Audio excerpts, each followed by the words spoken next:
So I'll take this from the streets. Baby, you can go ahead, ride on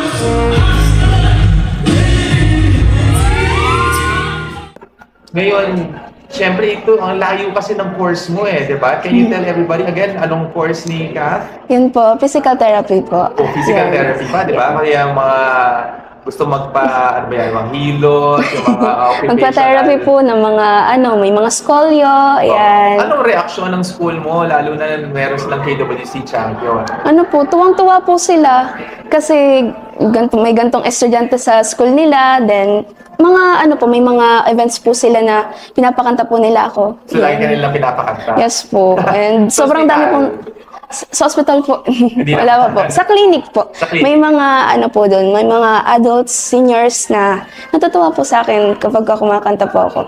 Oo, kasi di ba, yun. ang pieces mo pa are very tough ka. Hindi Yes. naman to simpleng ballad kasi you are really like, parang sinasabi na nga nila dito, you can be really like a Beyonce, Jessie J, di ba? Kasi ang mga repertoire mo mahirap din talaga. But how does it feel na parang, teka, titigil muna ako sa pagkanta, kailangan ko muna mag-aral. Ano ba to? Dahil practical ba? Ito ba yung talagang gusto mo, maging physical therapist?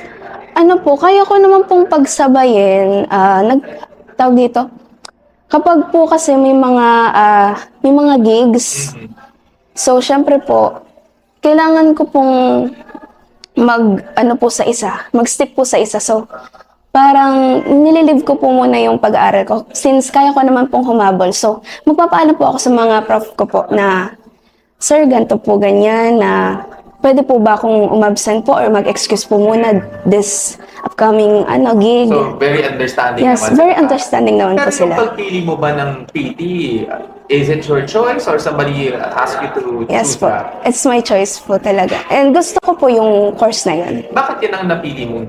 Course? So ayaw mo yung singing o mag-music major? Bakit? Why? Sige. Ito po. Itong Sir Jobay.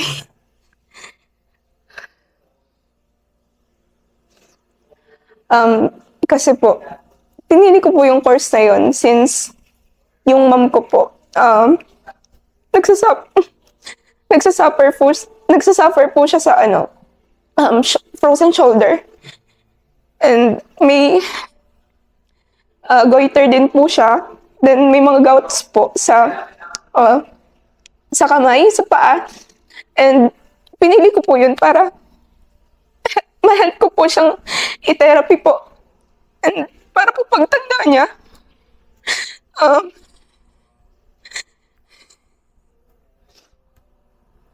mas makasama ko po siya ng matagal pa. And para medyo mais po yung nararamdaman niya. Yung hindi po siya nahihirapan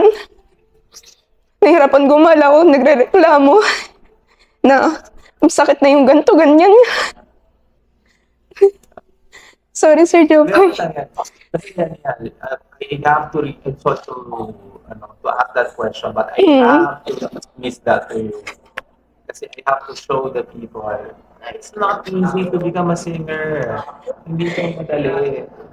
You have your sacrifice. Kaya, again, this is an opportunity not all for your fans, lalo na makita ka nila na ganyan pala.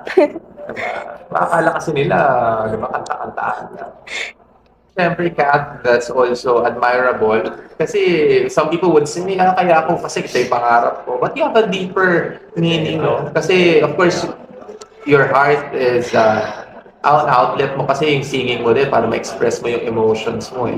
But your profession as well as a PT is actually your outlet as well to really find a solution, particularly in the illness of your mom. Lalo na ngayon, panganay ka, di ba? Yes po. Kasi minsan isipin ng mga tao, naku, hindi naman practical ang mga pagkanta-kanta na lang din, di ba? So ito bang, kamusta yung pag-PT? So far naman, natutuwa ka? O may challenging din ba dyan? Yes po. Super nakakatuwa po kasi marami pong kaming natutulungan na mga senior citizen na po, na hindi po nila medyo naigagalaw na po nila ngayon na dati po ay sobrang nasasaktan po sila, nadaing na sobrang sakit daw po. And yun po, parang masarap sa puso na nakakatulong ka sa nasa ganong situation nila. Yung ganun po. So, ito naman, on this side, napansin ko kasi talaga, even up to now, no, your father has always been here with you. Pero this time kasi, hindi makasama si daddy. Hindi po. Oo, pero will we comfortable? Opo, nakaya ko naman po nung last year sa Indonesia po na hindi ko po kasama magulang ko. Opo. Pero kasi syempre, no, your father has always been there. Syempre, isa na yun, parang security guard mo na rin, di ba? So, it's a family thing. Na napapansin ko naman nga.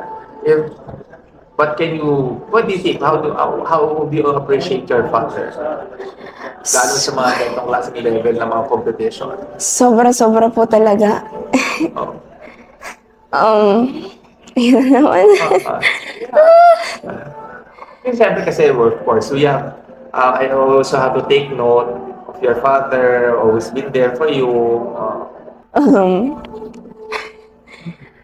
Daddy, thank you dahil parati kang nandyan and hindi ka sumusuko na lagi ako suportahan sa mga gigs ko, mga upcoming contest. Kayo ni Mami, ni Kevin, ni Ate. Lagi kayo nandyan. Kahit na super down na down ako, hindi kayo nawawalan ng hopes. Palagi kayong positive. Lagi kayong nakaagapay sa akin sa mga ups and downs ko. And super na-appreciate ko yun. And mahal na mahal ko kayo. Salamat, Daddy. Salamat, Mami, Daddy. Ayun po ang aking FB account, Kathleen Foliero. TikTok, KathleenFoliero.official. And for my Instagram naman po, KathleenFoliero_official. Yun po. Sa TikTok,